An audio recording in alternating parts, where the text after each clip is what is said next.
Greetings and welcome to this week's Prime Insight. I'm Gavin Gooden, the Marketing Director here at Blast One. Today we're going to discuss and explain how to execute DFT measurements, dry film thickness measurements, to the necessary SSPC PA2 standard, which is the most common standard used in the industry. And we're going to use the Tefelsco Positector 6000 DFT gauge. This gauge has a PA2 setting that will help us to easily batch all these readings and calculates all the averages for us. Let's start with the basic concept of measuring dry film thickness. For effective corrosion control, coating manufacturers specify their coatings must be applied to a specific coating thickness, which they will then guarantee and warrant to the facility owner that that coating will last for a number of years. Painting contractors need to adhere to these standards to ensure the longevity of the coating, which ultimately protects the infrastructure on which it is applied. Depending on the job, there is typically a minimum and a maximum thickness allowed. Let's pretend, for example, that our specific project, the coating datasheet mandates a minimum of 5 and a maximum of 7.5. Those numbers are super important. Okay, so we have a project area, let's say a tank wall, and we need to make sure that the DFT averages meet the required specification, which is between 5 and 7.5. Step 1. You'll need to divide your entire project into areas no larger than 100 square feet or approximately 10 square meters. The number of these areas subject to inspection will vary depending on the total size of your project. For example, projects less than 1,000 square feet are inspected differently than projects exceeding 1,000 square feet. Check PA2 specs for your details. For now, let's call one of our areas Area A. Step 2. Within each of the measurable areas, you'll need to take readings in 5 randomly selected spots. It's permissible to read more than 5 spots in the section, but the bare minimum is 5. Note, to define terms, a spot refers to one of these 5 randomly inspected regions within the 100 square foot area. Step 3. Within each of these spots, you'll now need to take at least 3 gauge readings.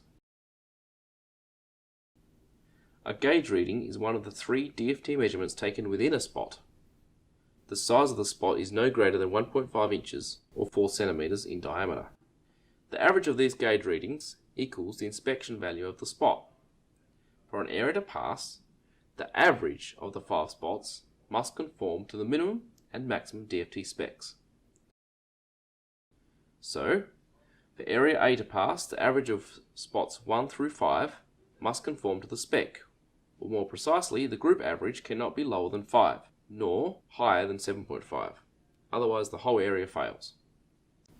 Now this is where it gets a bit confusing. As long as the 5 spot group averages passes the spec, some of the underlying spot averages can actually be outside of the minimum 5 and the maximum 7.5 standards and still be acceptable. Let's further explain by analysing the individual spots.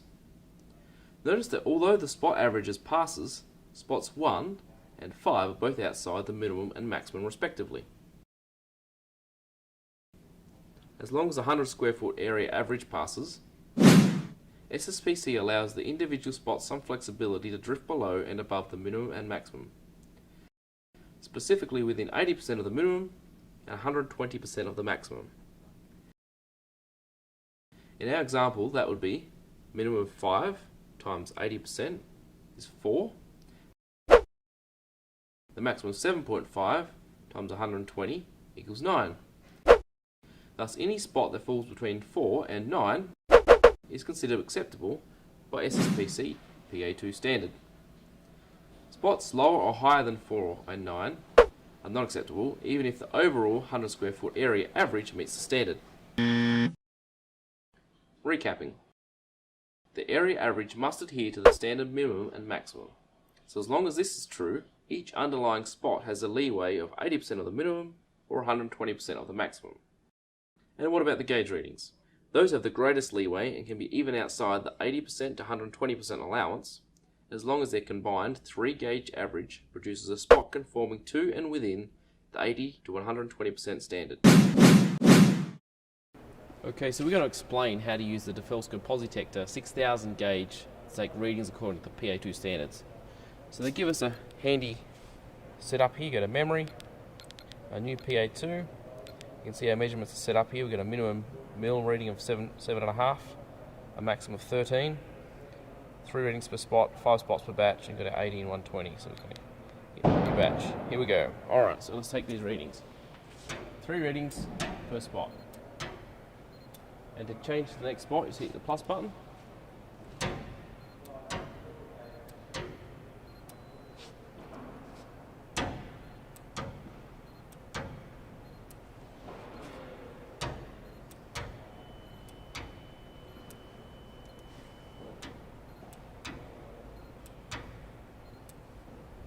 Okay, here you can see the results. So our batch is complete. Our overall average is 10.25 mils. And you can see our different spot readings.